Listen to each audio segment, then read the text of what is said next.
welcome you all to the second district's cleanup.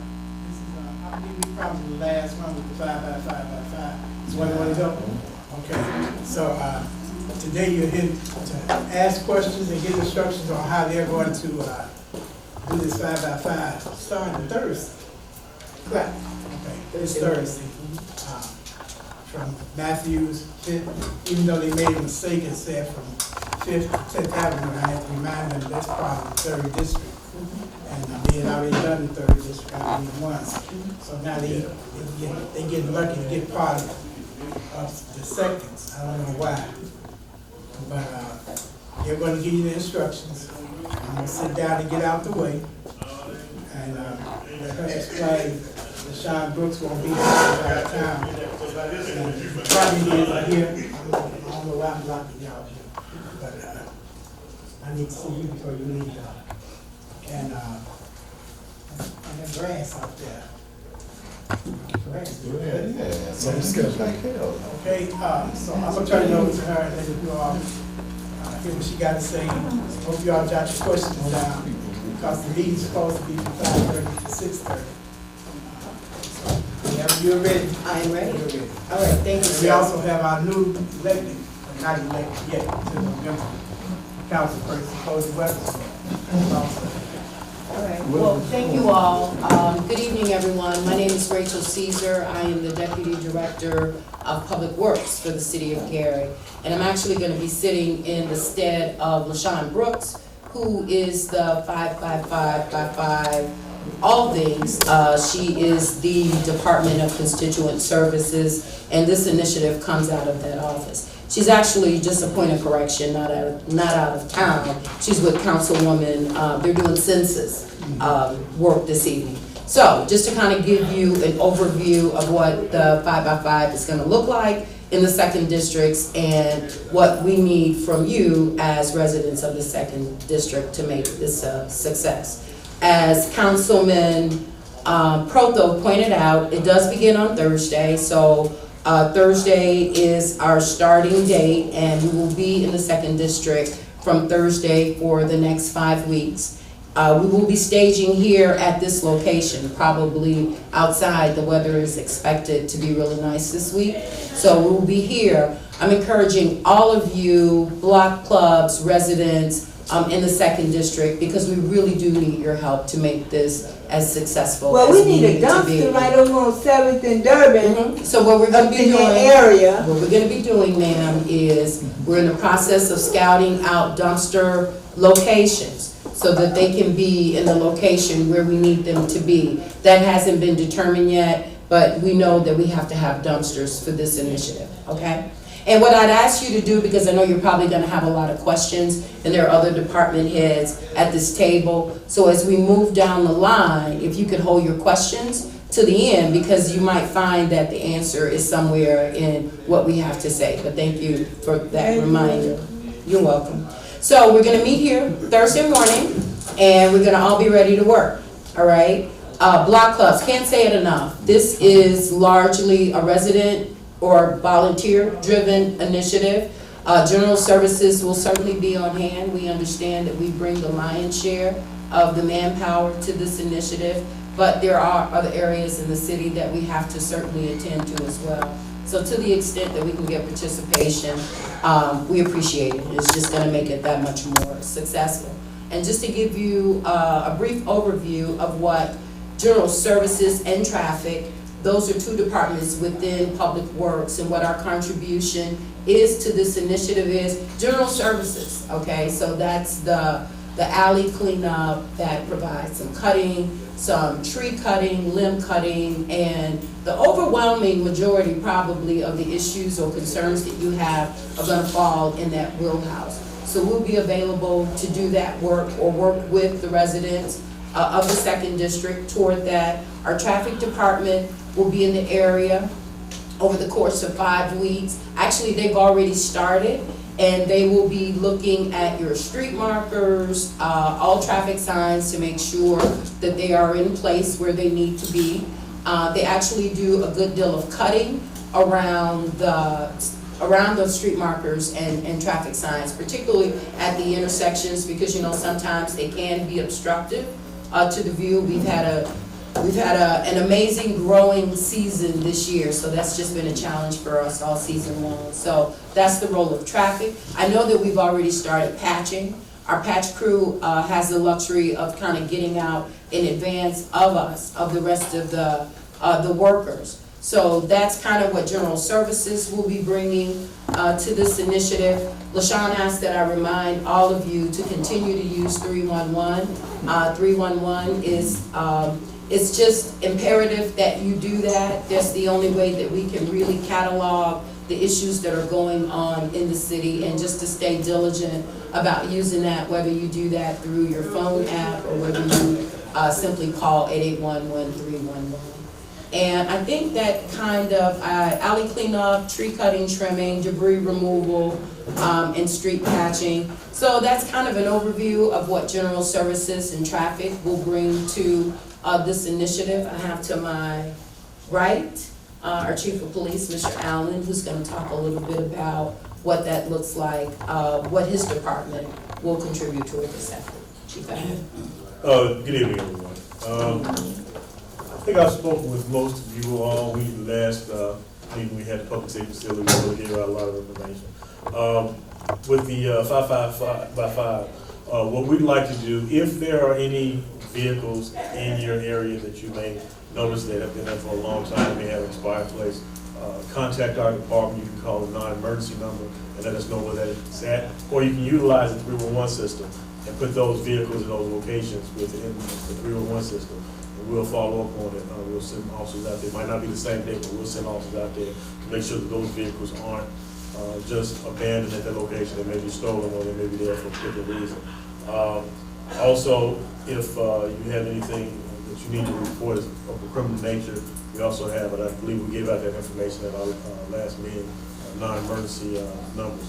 So if you have anything that you'd like to report to the police that's sensitive nature and you want to leave a tip, or if you have something that you just want to report, such as an abandoned vehicle or something like that, please feel free to call those numbers, and we'll send officers out there to check on those vehicles. I know that's a big issue in a lot of neighborhoods, vehicles that's been there for a while. We may have expired plates, flat tires, maybe dismantled and inoperable. So you can contact us and we'll get also check on them. Excuse me. Yes, ma'am. Can you say those non-emergency numbers again? The non-emergency number for the Gary Police Department is 660-0031.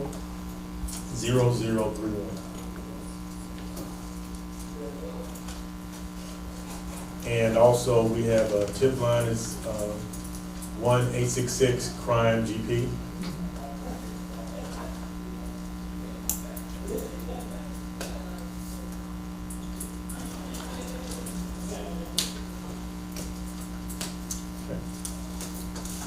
Good evening, everyone. My name is Nate George. I'm the superintendent for the Gary Parks Department. So I primarily function in the 5x5, of course, will be Brunswick Park, but also in the 2nd District. We have Ambridge Park, we have Reese Park. So we'll be maintaining those with the rest of them. I did want to bring to you all's attention that there is going to be an ice cream social event here at Brunswick this Saturday. It's being sponsored by the Field Museum. They will be serving vanilla and mango ice cream with the fixings. So they are encouraging everybody to come out to learn a little bit about the quality of life process undertaken by participating Westsiders and the Field Museum. So again, that is going to be from 12 to 1:30. Additionally, there is a tree planting that is being done by the Student Conservation Association. They have been responsible for planting hundreds of trees across the city over the last few years. If anybody wants to help out with that, that will be scheduled for 9 a.m. That same day, Saturday, September 14th. So encouraging everyone to come out to learn about the quality of life process that the Field Museum is talked about, and then also to assist with the tree planting if available. Okay, good evening. My name is Cedric Kirkendall. I'm the demolition coordinator. And I'm responsible for demolition of vacant and abandoned properties. Also, my department is responsible for boarding open homes that's vacant, windows, doors, first floor levels and basement levels only.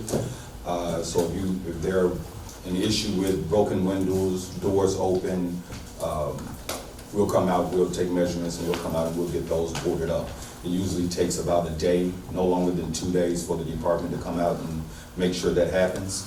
So when I came out and did the survey in the 5x5 area, there were 31 vacant properties in that footprint.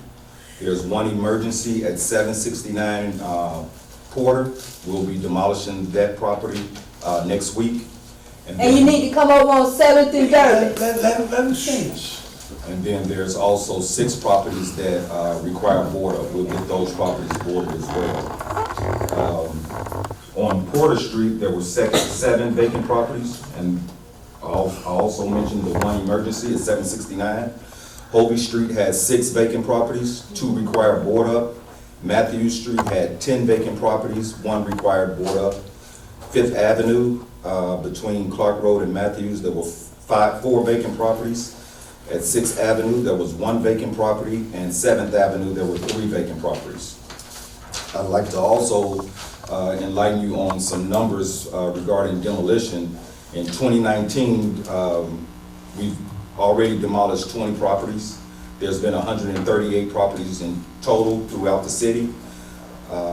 In 2018, we demolished 22 properties in the 2nd District.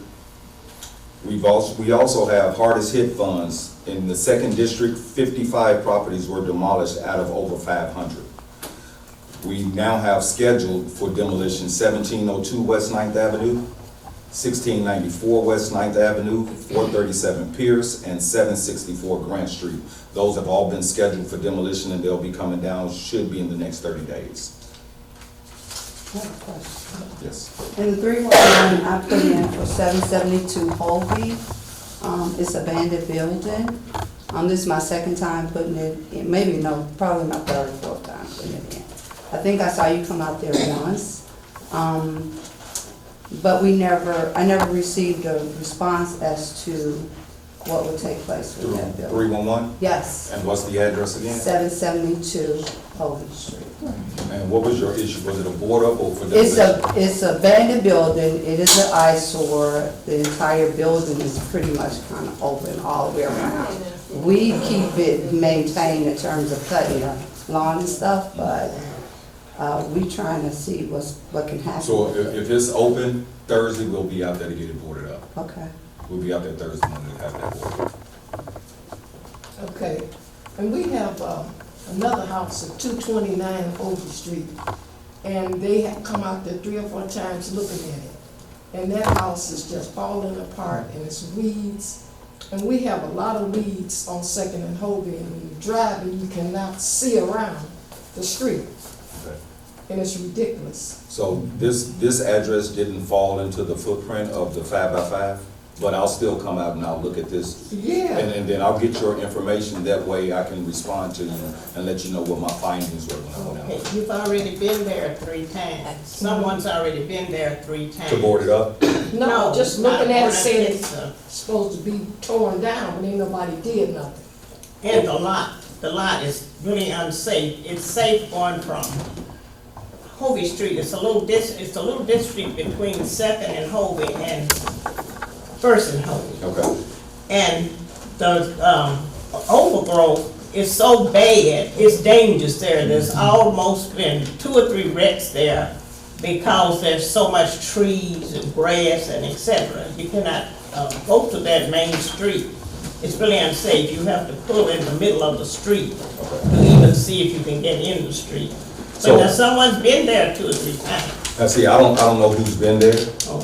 I'm not familiar with First and Hovey, but I'll get myself familiar with it. All right, I'll make thank sure you. I go out and look at it. Thank you. But I got a question for you, for anybody. How many properties do you think that the city of Gary should actually tear down on an Oh, annual my basis? goodness. Now, how many do you think should be torn down? It's No, many as. No, not how many there are. How many do you think we should be capable of tearing down in a year? As many as the government sending money for. Okay, so Good point. My budget is only $176,000. And if you do $10,000 of property, it's about 17 houses for the city, and it's about 7,000. So we're thankful that the hardest hit funds came through, and that helped us increase our demolition efforts. But that program is getting ready to cease. It's going to end in November. It's going to be over with. So we have to really dig deep and try to look for more funding for demolition, because there's not a lot of money. So what we're actually targeting is definitely our city-owned properties, so that we won't have a liability with our own properties, and we're trying to get those down, and all of the burnouts. Properties that are burn out, collapsing, imminent danger to the adjacent property owner, those are our main priorities. If it's not in that condition, it is a very long process to get these properties demolished. We have to do a title search. That title search, we got it down to $95 a search. It was $250 a search.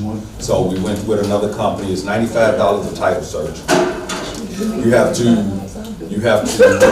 advertise it in the newspaper, mail, regular mail, certified mail. There's a lot of red tape that's involved with getting properties demolished. So the properties that we can actually move forward with faster are the ones that are burned out, and we can get those demolished as an emergency, provided that the funds are available, and it's very, very limited funds for demolition. So I've asked that question before, and I've been told, hey, you guys should be able to tear down 200 houses a year. That's $2 million. And I have a budget of $170,000, so I'm far from $2 million.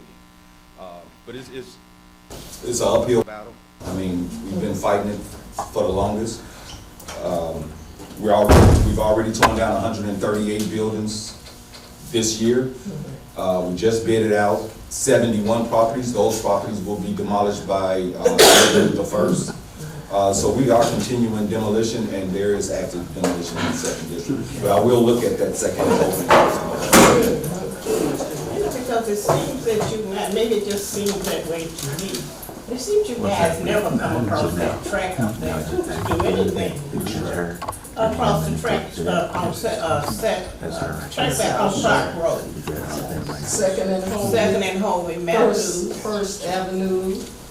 Well, I know we tore down buildings at 5224 and 5334 West Second Avenue, 200 Matthews, right there across the street from Edison School on 4th Place. I know there's been some demolition in that But area. you left a lot of the things there. You left the trees parked up there that you could cut down. Well, those trees that was cut down, there was from the water company. Demolition guy didn't tear those down. They didn't take those trees down.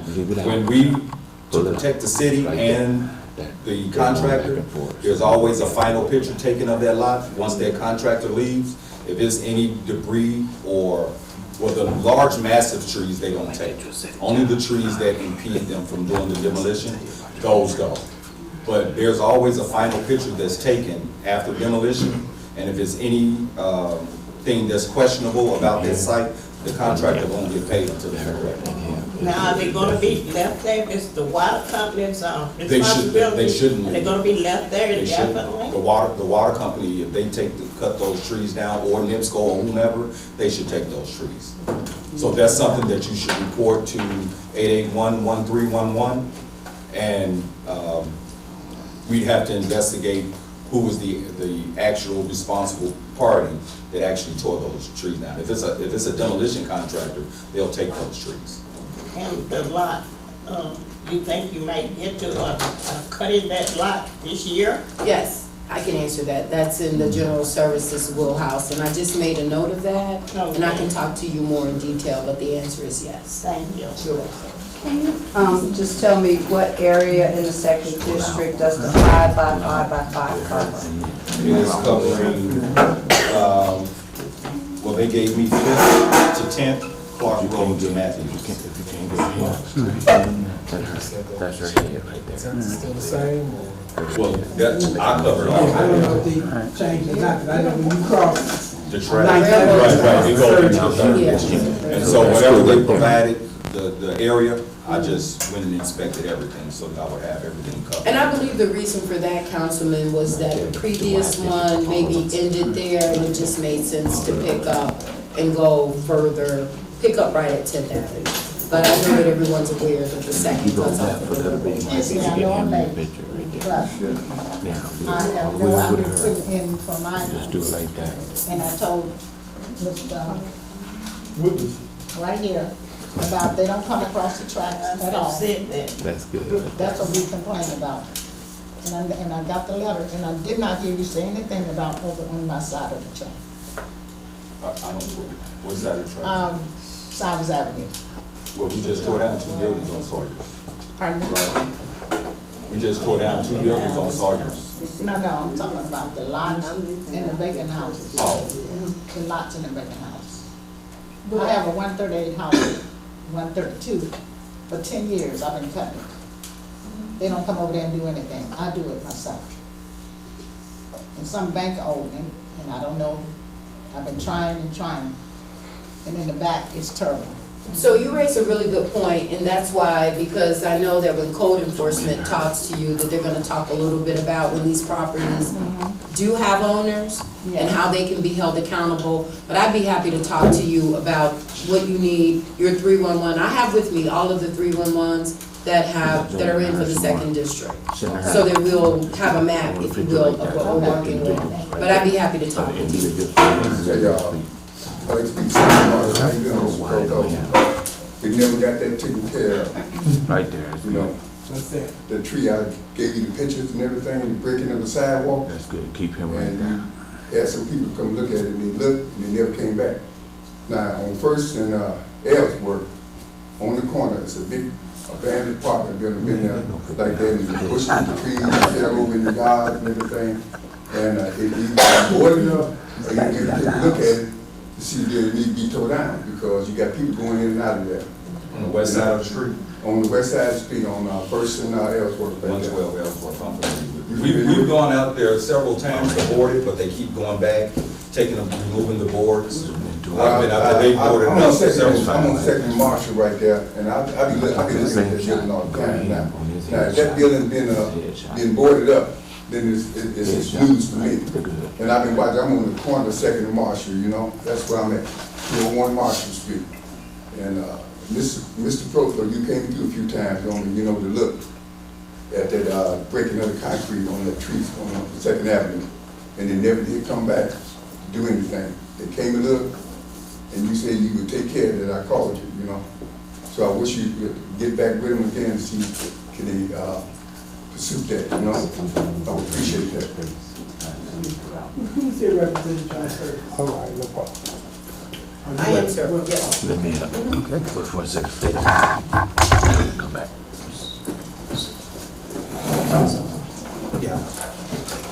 I don't want to monopolize everything, but what can we do to make that South Shore up on that end be responsible for their end of cleaning up? They don't clean those tracks like they should. There's overgrowth there, rugs on the South Shore track, tree limbs, it's terrible. That will be a question, maybe Rachel, you can answer that. And we've noticed that. Actually, our department, at the beginning of the season, did the work along the South Shore line. And they are responsible for that area. As of right now, we have not been able to get the response that we need to get from them. But the city of Gary has been doing the work that has been done along the South Shore tracks. Not on my end, you have What end are you on? the Second and Hopi. Second and Hopi. Okay, because we're just getting to, and we generally do our work with the 5x5, so. I don't think the 5x5's ever been up there. Zoom out. They haven't. Just zoom out. It's possible, that's entirely possible. Okay. But I'll make sure that I add that to the things that need to be done in the second district.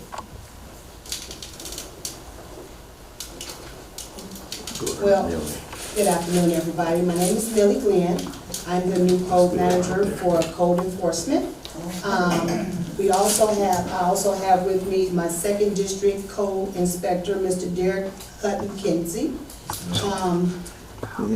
We have been working with the 311 system We have been taking all complaints. There is a process, a lot of people don't know the process that we have to go through as far as in when we cite properties. Once we get the call, the inspector goes out and he cites the property if they have any violations. It has to go through court proceedings. Once it goes through court proceedings, there's a new process that we're trying to come about as far as in tacking on fees to those properties that the people haven't come, that's owners of those properties. So once we get that in place, then we can try to go out and take care of those properties as well. But we also working with redevelopment with what we call a process called the UBL, Unsafe Building Law. We also have been going out and we have been working, and I know in the 2nd District, the houses that's along the train tracks, we have been writing those up, giving those to redevelopment, and the owners of those properties, we're trying to get in touch with them. Like I said, it's a whole process that we have to go through. We can't just go out and just cut the properties or clean up the properties. We have to hold the owners responsible for those properties. So any calls that we get, we do respond with them within 24 to 48 hours. If you leave your name, a lot of people don't like to leave your name because it is an anonymous system. But if you leave your name and number, we try to get back with you and let you know the status. We have court proceedings that we have every month. We have almost 200 cases that go to court just about every month. It's like 150 to 200 cases. You are welcome to come to those court proceedings to find out what happened to those properties. Sometimes we give the owners a little bit more time to get their property cleaned up. We try to work with the constituents instead of just citing them. I send my guys out and I tell them if they see the owner at the time, for them to speak with them and let them know what the violations are, to keep them from coming to court. But if they're not there, then we have to go by the process of sending the notice out to them, hoping they respond to us, and then taking it to court. So, I mean, that's the process that we have to go through. We can't really do too much until the owners, step forward and let us know that they're either gonna take care of the property or not. Is there a time limit such as the South Shore? Is there a time limit as to how long it should take them to clean that property up? Well, since that I'm aware of that now, like I said, my inspector, Derek, he can go out and look at it, and then we can go through the process with general services and find out what steps we need to take as far as getting them to clean up their, the train tracks. How long does it take for a property to, you get along with the owner and if they're gonna clean it up or do something with it? Because I have a property on 7th and Arthur Street, and I didn't have code enforcement. I had Poto come out. It's been like 8-9 years, and we got animals in there, and they told us to call Animal Control, and Animal Control said they're not coming out there. They're not responsible. They're not gonna send none of their people out there. So what do a person do for that? Well, once it goes through our proceedings and then it goes through the court, like I said, we're trying to get a process in play now that where we'll tack on the fees to that property, and it goes so far as like the insurance, the taxes or whatever, somebody purchased the property or whatnot. We're trying to make aware that somebody's gonna be responsible, because the city is being hit with a lot of these properties that we can't be held responsible for because the owners haven't come in and done what they're supposed to do. We had the property cleaned up before Kevin, before he used to be general service manager. He came out and we poured the over, cleaned the property up, and it's back the way it was before he did it. They dumping on it. And another thing, along the railroad tracks back there on Wabash, on 8th and back there on 8th Avenue on Wabash, shouldn't the railroad companies be responsible for keeping the area clean? Weeds, stuff dumped back there. I mean, I know that they're not responsible for seeing people throwing stuff back there, but they should be back there cleaning that stuff up. And then you got abandoned tracks. Why can't the company make a call and have them come pull the tracks up? They're not using it. The tracks is cut all the way off. They are in the process of removing some tracks. Yeah, we really need that. I mean, these tracks been like this for all night. They come out to some hot patch in, and then about a month later, it's back again, So, yeah, and then, like I said, along the railroad tracks, you find people, you come to people's properties and you find them for not cutting the grass or the garage ain't up. Why can't you find a railroad company for not keeping their property up? Well, anybody that, property that we do go out and we try to find out who the owner is, and we try to hold them responsible for. I know, I've had this property, and I swear, about 9 or 10 years that I've been trying to get there. I had code enforcement come out, I done went to the mayor, Protho came out and looked at it. The lady owns the property, she lives in Monster, but they will not take care of it, the property is falling down, it's a hazard. And this is the 7th and Oxford Yes. location? What's that, Do you know the address? It's only one house on there that's like that. I don't know the exact address. 7th and Arthur? Yeah, it's on 7th and Arthur, and it's really, really bad. And they got all kind of animals back there in the back. And like I said, we called animal control, and they said they wasn't coming out. You know, there wasn't nothing they could do. And the lady that lives next door, she's been complaining, and, you know, it's just nothing, no one does anything. Now, I know they just sent citations to this lady and took, I guess, went to court or whatever, but it's nothing being done. Yeah, that's why I said we're trying to get a new process in play now. But we also work with the police department as far as tagging vehicles. So that's when the chief said, as far as vehicles, if you notice any abandoned vehicles in your neighborhood, you feel free to call us, put it in the 311, you can call code enforcement, we'll put it in for you. And we make a log of it and we give it to the police department. And then within 72 hours, I've had people to call me to let me know their vehicles weren't abandoned, but they were sitting out on the street. But if it's flat tires, and it seems like it's not working, then we consider that as an abandoned vehicle. So I would need to keep the tags up on it, you know, if you have expired plates, no plates on it, windows busted out, it seems like it's not operable, we consider it as an abandoned vehicle. So you need to get those vehicles at least off the streets, or take it, if you take it and put it in somebody's garage or something. Yes, sir. All right, I have a few issues I'd like to address here. Can you stand up, Coach? Sure. So first, will animal control be a part of this 5x5? Animal control, will they be a part of They this 5x5? have, we have in the past, so if there's an issue with dogs, stray dogs, or. Well, it's not so much stray dogs, it's the fact that the pit bull ordinance is not being followed. Okay, we have a large increase of pit bulls, of owners with pit bulls in this community and throughout the city. And there's an ordinance on the book where those dogs are supposed to be handled very carefully. They're supposed to be in enclosed fences. You know, children are not supposed to walk it, or should I say anyone at 18 years of age is not supposed to walk it.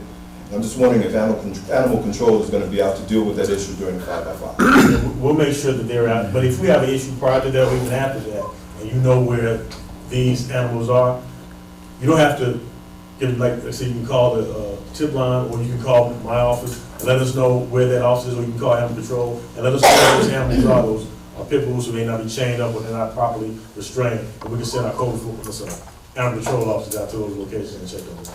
All right, now I'm not trying to rain on anyone's parade, in particular young children, young kids, but there is an increase in basketball goals in the streets. All right, and this represents a safety hazard. It represents a hazard to drivers. You can't see these things at night. And quite frankly, they shouldn't be there. If they're not in the driveway, they shouldn't be left on the streets. There was a city ordinance for no game playing in the street, and anytime I've seen them and I've been out there, I make sure that they get out the street and I tell them and let their parents know that they cannot play in the street in the basketball. You're going to find quite a few of them here in the Brunswick area. Okay. They need to be removed, and I don't believe the people are going to follow by taking them back on their feet. Well, then we'll just be happy to cite them for this. Secondly, next of all, also, major eyesore in this community, and always has been, 8th Avenue. That area from Clark Road, actually from Hovey Street, about Hovey Street, going down to Bird Street. As a matter of fact, I had General Services come out probably about a week or two ago, and they cleared off the area at 8th Avenue and Bird Street, that intersection, because you couldn't see. But basically, it's a lot of debris, couches, the whole 9 yards. What I'd like to see, is, you know, bring the payloader, just make a sweep down that area if you can. On 8th Avenue, on the south side, from about Hovey Street to one down to Bird Street. This one, Chelsea, I'm glad you're here. I have talked to Pete Maracas. I talked to him and I've seen no action whatsoever as it relates to Brunswick School and Edison School. And that is a major issue in this community because it represents a safety issue. You know, we've already experienced one body being found in Emerson School. Lord knows what's going on in these schools that are completely open. And that issue needs to be addressed as well. Okay, that's all I have to know. Thank you.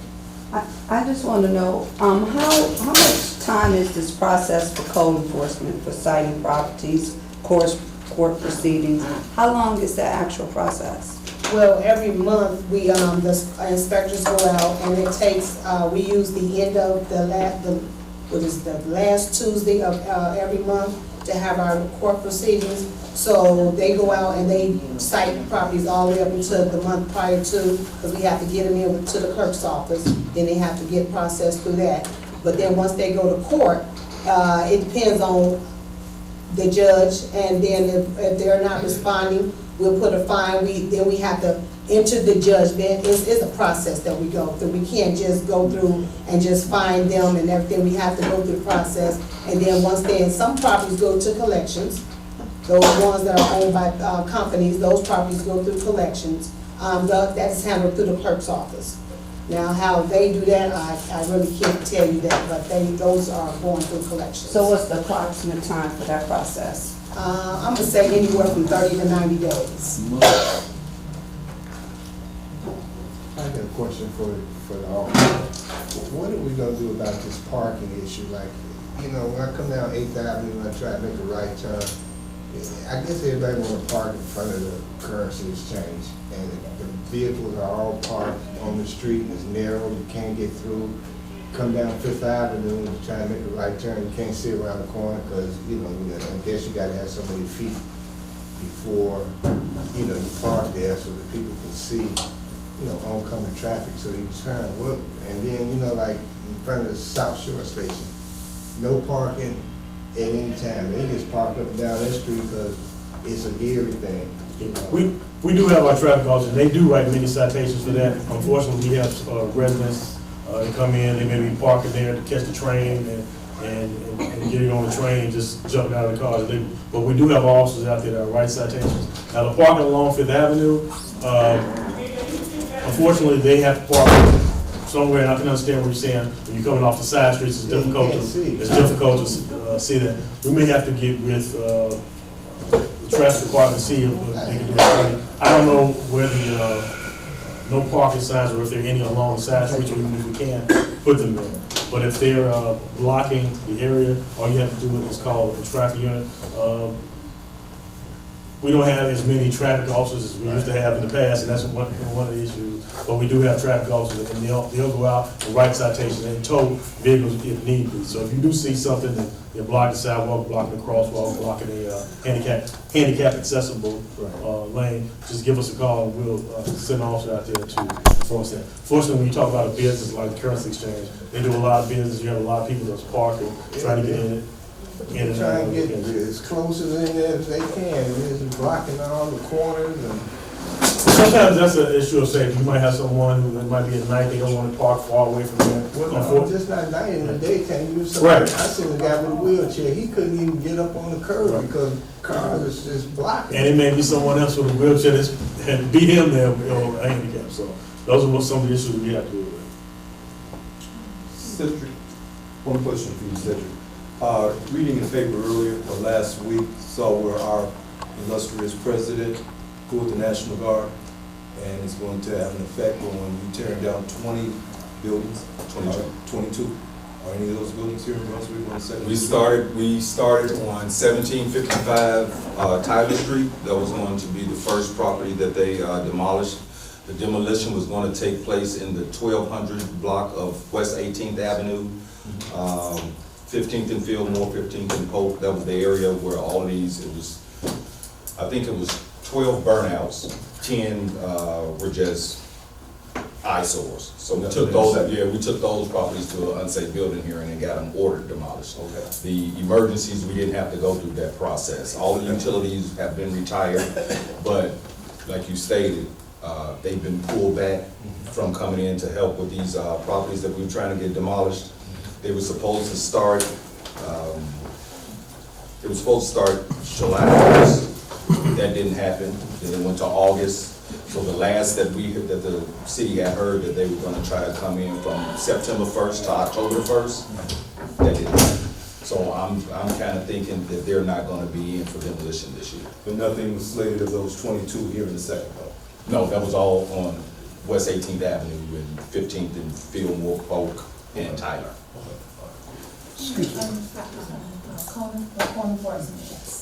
There is a house on the corner of 6th Avenue and Matthews, it's right at there. I guess they are new tenants, or whatever the case may be, but they have been pulling furniture, toys, a lot of inside equipment into the yard, as well as the front yard. 574. Yes, 574 Matthew Street. And they have two vacant vehicles that are parked in the back street, back in the alley with the garage that I guess was there, and now it's torn apart or whatever the case may be. I've caught them on several occurrences dumping in the alley behind them. I'm glad you did say that though, because we ask people, if you see somebody dumping, please give us their plate numbers, because we also work with the police department with that, and we go out and we fully investigate that, and they can be prosecuted for that. So if you see anybody that's dumping and their car is there, please get their plate number. Well, it's just them coming from the back of the house and then dumping in the alley there. And then a lot of the. Matthews has been cited for the debris that's in the front yard. I do not see the cars in the back, but I'll go back over Yeah, there. the cars are in the back garage, as well as that's one of the areas where there's one of the basketball goals that I'm speaking about. In addition, they also are squatting in another home right there, because they're connected, they're squatting in another home. I have to get that address to you on Matthews Street as well. What hundred block of Matthews is that? This is the 600 block of Matthews, east side of the street, house right before the alley, 600 Matthews.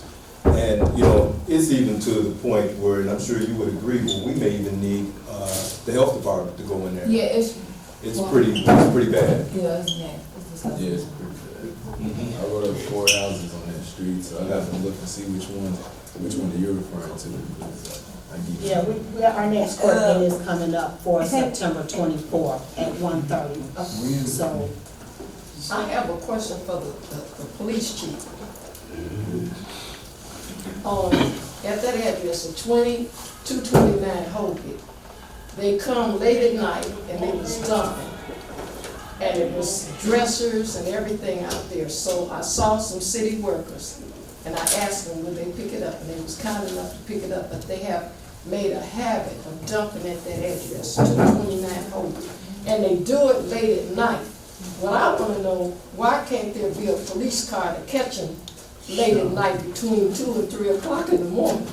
If you give us a call, man, Because that's when they do it. I understand, well, we just can't sit out there. But if you can give us a call when we're out there dumping, and we can respond to the call. So if somebody sees them out there dumping, please call us. And I would call the 911 number, that way you get a quick response. Let them know they're out there dumping, so. Good evening. I want to introduce myself before the questions keep on ensuing. My name is Jackie Rosario Colonel. I'm the interim building commissioner. And what our building inspector's responsibilities are during the 5x5x5 is to make sure that all permitting that has been issued through the department, that they're working in the scope of their permit. We want to graciously thank the citizens who come and apply for the homeowner's permits always, and we come out and inspect those properties and make sure that everything has been up to code by IDC and IRC, and that's our responsibility as far as the building inspectors during that time. A permit has to be posted on the front window or on the contractor's, in the contractor's vehicle. They may have that permit. If you don't see a permit, however, you can do a 311 and say, hey, I see some work going on, I don't think they're permitted. Just give us a call and we'll send an inspector out to investigate that issue. Mr. Demolition. Yeah, at one time, wasn't the National Guard helping with the demolition in this Cindy? Yeah, that's what Mr. Weatherspoon just inquired about. Last, in 2017 and 2018, 2017, we were in the second district. We did some demolition in the second district. In 2018, we were in the fourth district. But I don't think they're gonna make it this year. Yeah, I don't think they're gonna make it. Okay. This lady has her hand up. Good afternoon, or good evening to everyone. I live on Second and Matthews. But in order to go down, we have to go down to Durban and then go across the tracks and come along. It's where Edison, you know, when I make my turn on Burke, they're dumping like crazy over there. It used to be a swimming pool over there, but Yeah, like that. That way you I mean, that's a dump. And why can't we open up the dump down here on Fifth Avenue so we could take our things there without being charged? We do have the dumping down on Fifth Avenue. We actually have the dumping on Fifth and on 15th Avenue. As long as you're a citizen with the city, have your city ID, you can go there and dump free once a week. On 5th and then on 15th and Clark. And if I could add to that, good evening, everyone. LaShawn Brooks, Director of Constituent Services, and my apology for my tardy, but had 3 other meetings I had to stop by just as well to share this same information. But not only do you get to dump once on Fifth Avenue, you get to go on 15th and Clay to Republic and dump there once a week. Just as well, you could put something outside with your trash once a week. Is there any restrictions on the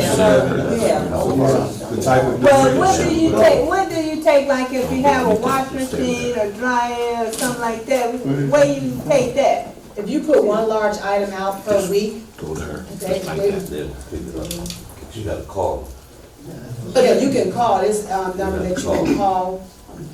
I know we can share that information with you, but I did not, and I should have mentioned, during the course of the 5x5, your bulk items, listen, because this is important, guys, your bulk items, we pick those up. So if you can get them out to the curb, we have a garbage truck, and they just make continuous loops throughout the footprint and outside of the footprint. So put your items out curbside, and over the course of the next 5-week period, we will pick those things up. We'll start picking them up on Thursday, if not before. Sitting in the front? Sitting in the front, curbside, that's all you have to do, okay? Is there any restriction on the type of debris that can be dropped off on Fifth Avenue? There is, and we have a printout we can get to you and share with everyone in regards to that information. And while we out in the 5x5, we'll be sharing that information just as well. Yeah, what happened to the sign over there? He took the sign down. I haven't seen that. Can I ask And see y'all still there?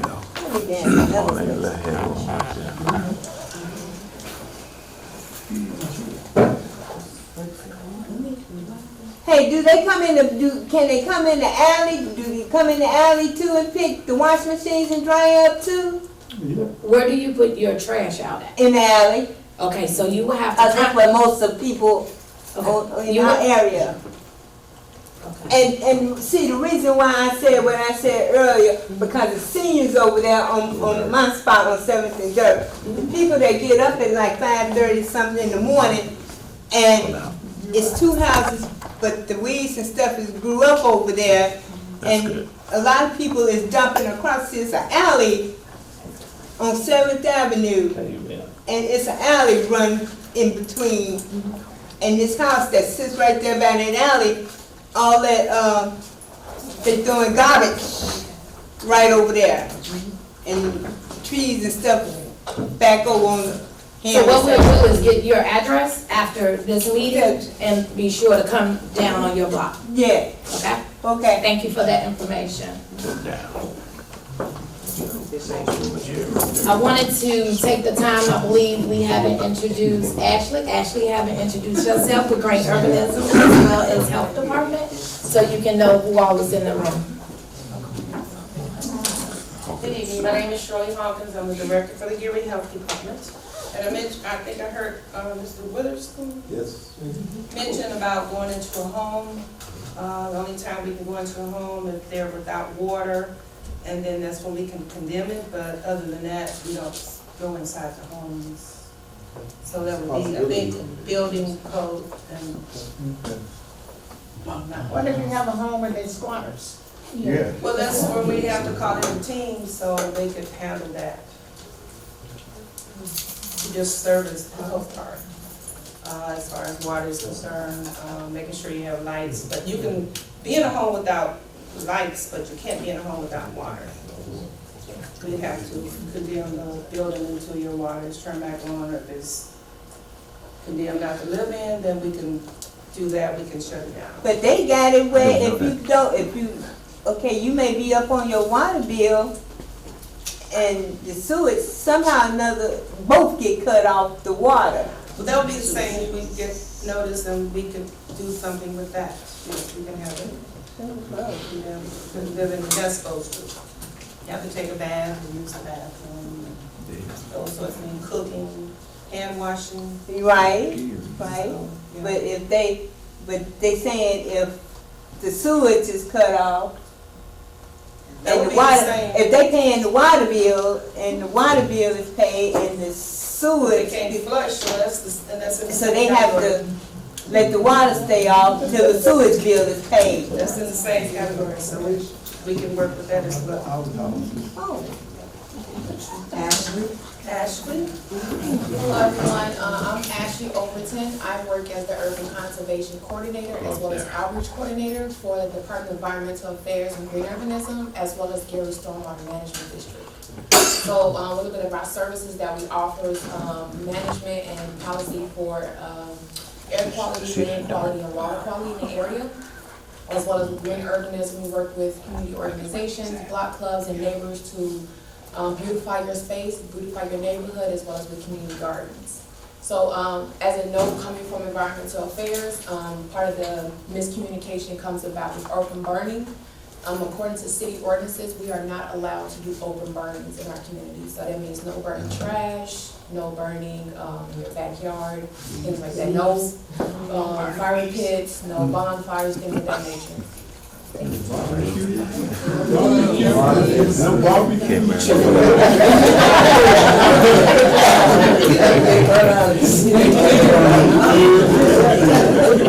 I got a question for you.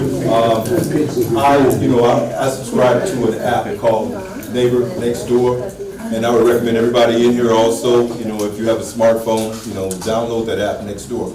But one of the things I noticed on it is an increase in gunshots up and down Fifth Avenue and in the area. Can you speak on that a little bit and tell us exactly where we are so far as gang activity, where we are so far as things that are going on within this community? As far as gang activities, we don't have gangs like we used to have, like we used to talk about the Vice Lords and Gangster Disciples and Latin Kings. What we have now is groups of individuals that congregate, maybe in groups of 5, 10, maybe 15, and they live in certain areas of the city and they congregate in those groups. So to have a gang problem like we used to have with organized gangs, we don't have that type of organization anymore. They're more independent groups, and so they work independently. So it just depends on where you live. You may live in Glen Park, you may live on Fifth Avenue, and you associate with these people on Fifth Avenue. As far as the shots go, years ago we had a system called ShotSpotter. We no longer have that because of the cost, and also because of ShotSpotter kind of went by the wayside. They got kind of astronomical with their prices. We're experimenting. We have a pilot program working through NIPSCO with a new system here, trying to get it up and running now, installed with sensors in certain areas of the city. With shots being fired, this is one of the issues that we run into. A lot of people say they hear shots in the neighborhood, but when they hear the shots, they don't call. They'll come to a community meeting like this and say, well, they're shooting in my neighborhood. What we need you to do as citizens, when you hear those shots, call us, because we need to respond. Even if no one has gotten shot, we still need to respond, because we can collect those shell cases.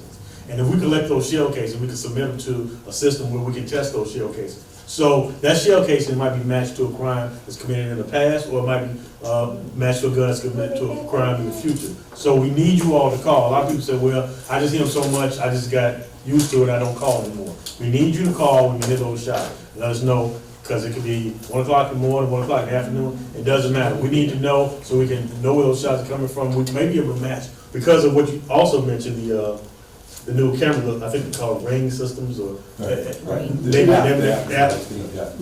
helps solve a lot of crime. So, say for instance, you do hear shots at 1 o'clock in the afternoon. Maybe a car might have drove past and fired those shots, and that somebody's ring camera might have picked them up. That's why we need you to call, to let us know what time you heard the shots, what the location is. We can go out, pick up the shell cases, and maybe someone who's in partnership with law enforcement might be able to give that video footage to the police department. So, Okay, are you all going through apartment complexes also, as it relates to, yes. We've sent letters out to all the complexes, managers, even some of the residents, that there's a thing where they know you have, once you move into the state of Indiana, you have 60 days to switch your license plates over. So we try to get that information to the apartment complex managers. They work well with us. Majority of the apartment complex managers, some of them still kind of.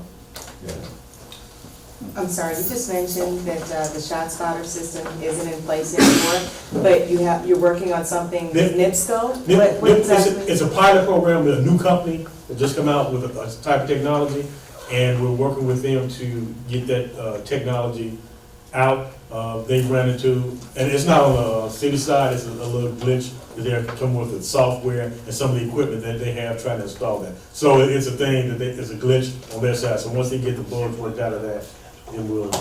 Amazon.com is, I think, tied into that kind of green system. And I wondered whether you had talked to him. I'm sorry. Amazon.com has a system, I think they're tied into this new green system. And they have some kind of control. Chicago is tying into them now. With the ring, yeah, I think you're talking about that neighbor. No, what I'm speaking about is an app. There's an app on the phone, next door neighbor app on the phone. Right, I'm familiar with that. Yeah, that's what I'm speaking about, and everyone in here, you should go on and load that in. It's a communication line, letting everyone know, letting your neighbors know things that are going on within the community, Right. Things that you might need to be aware of. And I think some of those are tied to the ring system. Yeah, people have, Right, people, correct. yeah, they'll put the information on Correct. from their system. Right. Thank you, sir. Can I say something?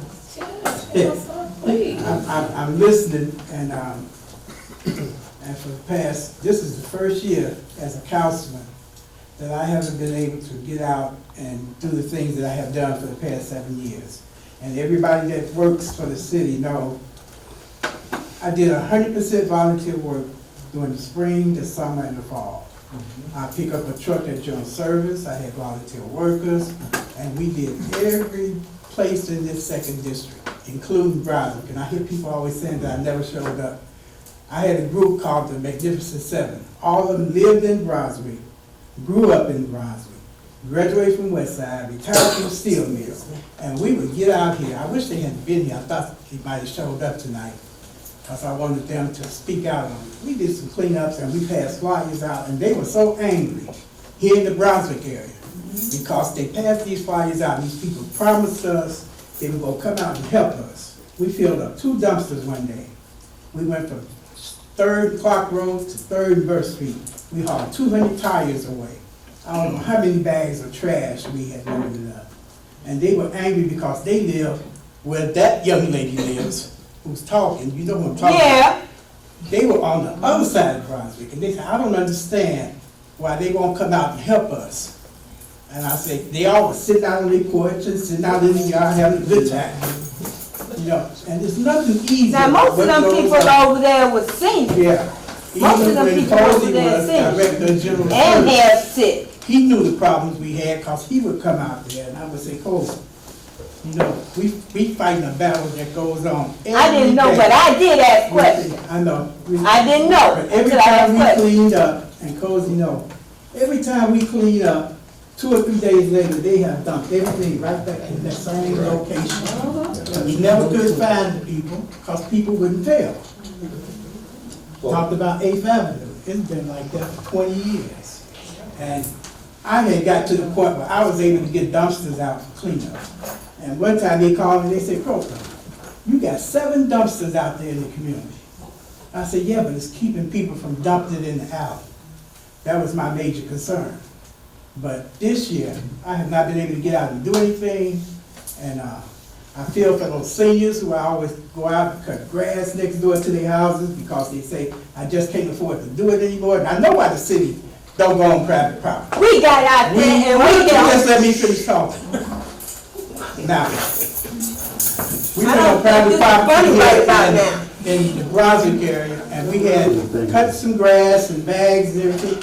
I get a call the next day and the lady say, cause I had the city truck, we went out there and hauled all the bags away. She said, somebody knocked down my yard light. Well, why you call me? I didn't knock down your yard light. But that's why the city don't go on private property, because people are scheming on how they can get some money out of somebody to improve that property. So we have a lot of problems. The lady told me one time, I see the truck come down the alley every morning and dump trash. And she told me what color the truck was. I said, why don't you call the police? Well, I don't want to get involved. But then you call me and want to know why come I can't. First of all, it's not a councilman's job to clean up the alleys, fill potholes, cut trees. All that was just volunteer work that I did. I did it for Gerald Hayes did it, but the only thing difference between Gerald Hayes and myself, between your uncle and myself, was that we got 3 times the amount of empty houses that we had with Gerald. We did the South Shore tracks. I invited some people out from Valparaiso, and they told me that everything on the inside of that fence belongs to the South Shore. Everything on the outside of the fence belongs to us. And everybody come by there, and we hauled 65 bags off that South Shore track one day. And I got up early that morning and drove out there to look. We hauled everything away. Somebody came by and dumped 5 bundles of hay right on the corner of 3rd and Buchanan. And I was so angry because I know we was out there in the rain. It rained all day that day. But we refused to stop because the General Service that came out and reached out and cut all that stuff down. And everything was all out in the street. And it wasn't the 2 of us, a school teacher and myself. And we refused to stop till we finished. And we hauled 65 bags away. So when I hear people say this, and I worked like hell because I cared. I done used so many flea market lawnmowers, and people would get to the point where they say, "Folks, don't bring it back no more because it's not gonna last." They would try to repair them for me. I spent money on gas. I had the workers from the county to come out, and that's expensive because you gotta buy them lunch because you can pull them away from their facility. So here they come with 9 people, and you can't feed 9 people for $20. You got it, and then they come for like 4 or 5 days out the week. I had to stop them from coming because I overheard conversations about how they go back and brag about they were drinking Pepsis and all that, and then other people was arguing about they wanted to come. And then, you know, so it's a big problem. Well, It's don't not put gonna me be in something resolved I don't know overnight. nothing about. And that's just what I want to say. Thank you, Councilman, for your comments.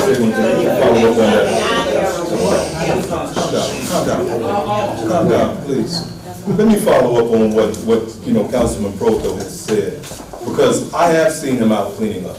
Undoubtedly, I've seen him volunteering his time, his efforts to come out and clean up. And Mr. Proto, I thank you for your service, okay, first and foremost. But what we have to overcome, and what we have to attempt to overcome in this community is a mindset.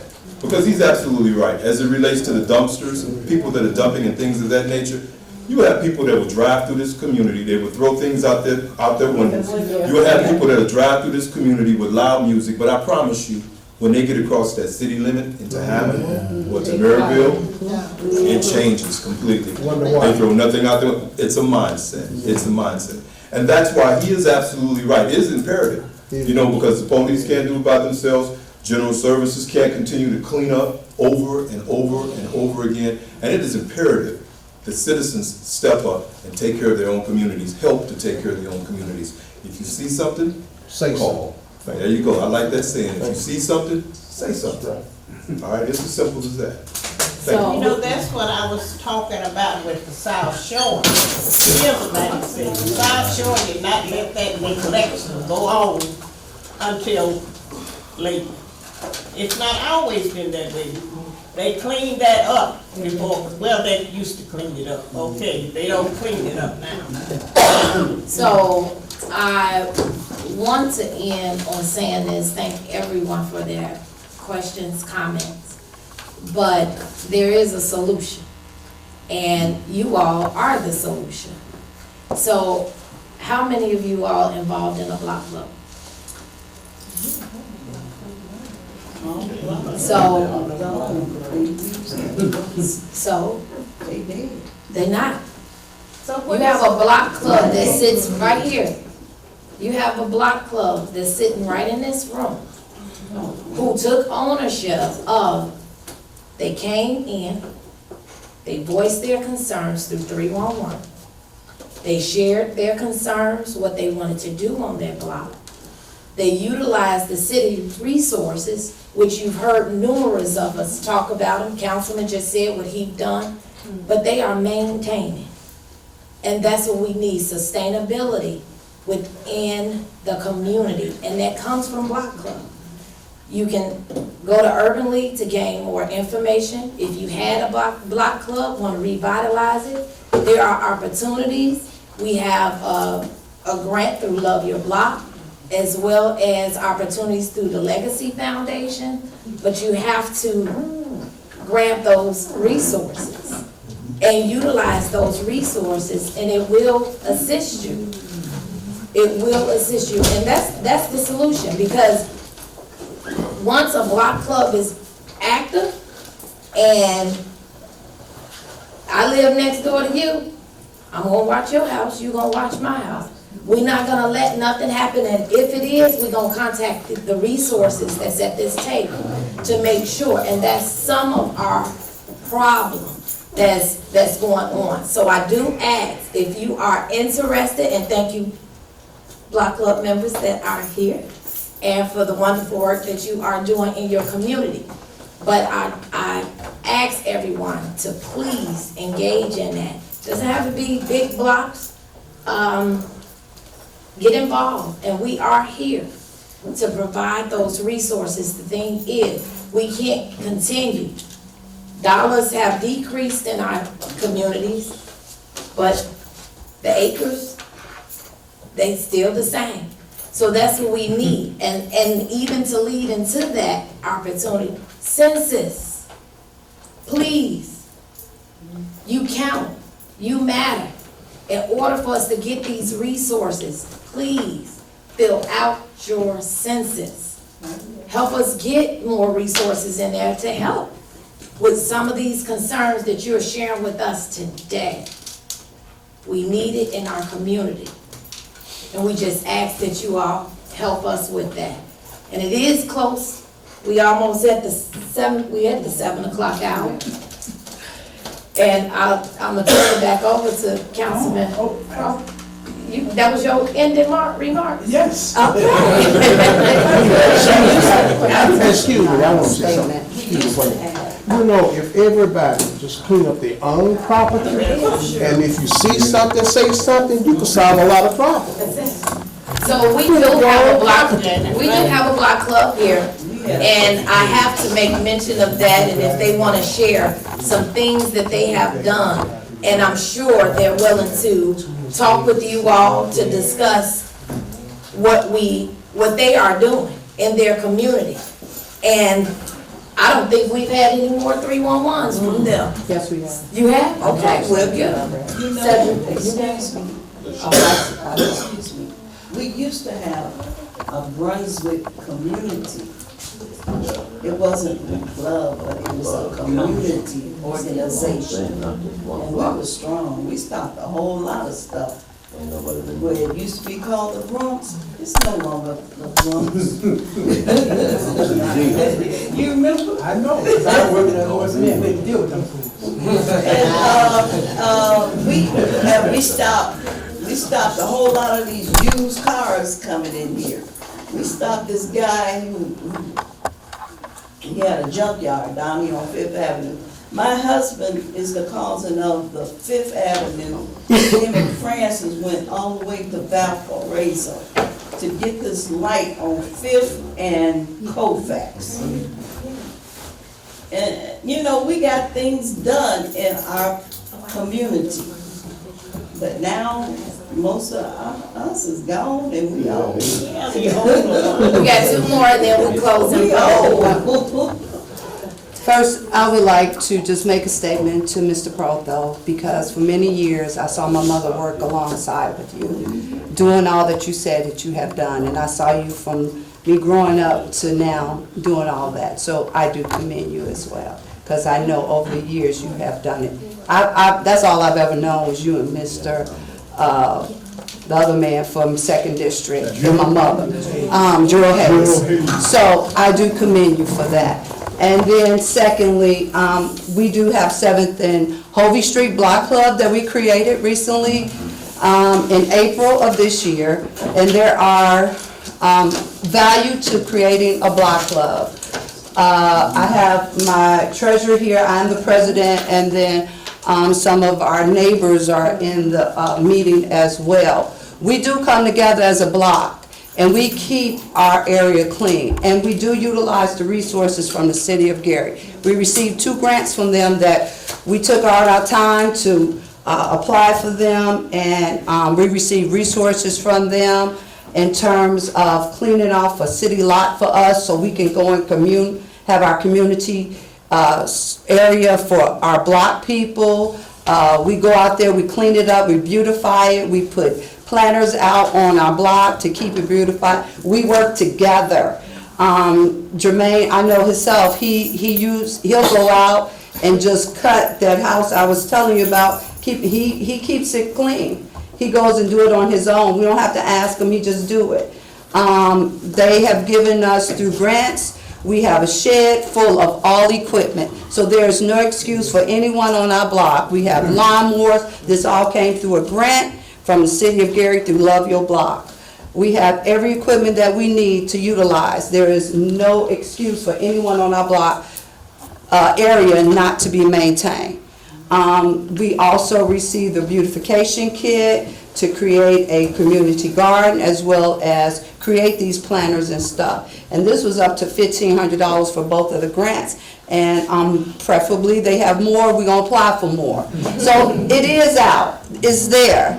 But you have to be willing to create these block clubs. I mean, it's time consuming, yeah, because it takes a lot of my time, but it's so well worth the effort. I have Ms. Green here. We were just out on the lot, Mrs. Green and another lady on Saturday, the 3 of us, raking up, somebody kept breaking glass on our area, but we went out there and we did it. Did we want to? No, but we did. And they're up in age, so they literally, elders still do what they can do. I mean, we don't require much from them, but what they can do, she held the bag and she raked it and we picked it up. So we do what we need to do to maintain our block. And we do have. What's your precinct number? I'm in Second District. No, On 7th and Hovey Street Block Club. That's yours. Yeah, I see you running quite often in the morning, sir. So I see you in the neighborhood. You run quite often in the morning. But still, we go out there and we do what we need to do to maintain our community. And just today we had someone walking up and down our block, and I noticed them, and Miss Green, as soon as she saw me, she said, "Did you see this guy walk?" I said, "Yeah," and I asked him, "Are you from around here?" And he did have a relative on our block. We didn't recognize him, but still, we work together. And we come together and we do that. I mean, we call each other, we communicate, we do what we need to do. So there are resources available through the city. You just need to tap into them, create your block clubs, and you'll be eligible for them. So. And just to piggyback on what she's saying, we will be bringing Dr. Allen out here for the organization of block clubs. Okay? Thank you. LaShawn, I just wanted to respond to Cozy's inquiry around the schools. If you want to continue this conversation around that, tomorrow is our advisory board meeting, which dubs as the school board meeting, but now under state control it, it's called the advisory meeting. But if you want to talk specifically about schools, please come out tomorrow, 6 p.m. at the Gary Area Career Center. All of our district advisory board members will be there to talk. Second district, first district, all of the districts. And, you know, we want to keep this dialogue open, the transparency. I'm not here in that capacity, so I didn't want to go further, but at the Career Center tomorrow, 6 p.m. is the Gary Community School Corporation Advisory. And I echo your sentiments. Fifth and Johnson, our block club is strong, and we are remodeling Reeves Park by McDonald's. We're working with them, putting up our new playground, thanks to the grant. Love your block. So it is happening. It's going to take time, but it is in place. And I commend LaShawn and all of the city officials, because as you know, some of you know, I was in your seat at one point, and we hear it all the time, and they are doing their level best. And 55 miles, Cedric will tell you, 53.2, however many miles you have to cover, it doesn't help when people go right back behind you and or don't call and say anything. And so I'm with you, and if we all do our part, the load is lighter with more hands. Don't forget 7 empty schools in the second. Yes, there aren't any open schools in the district. You know, that's a shame. It is. We have it. Okay, thank you everybody for coming out. Excuse me, how you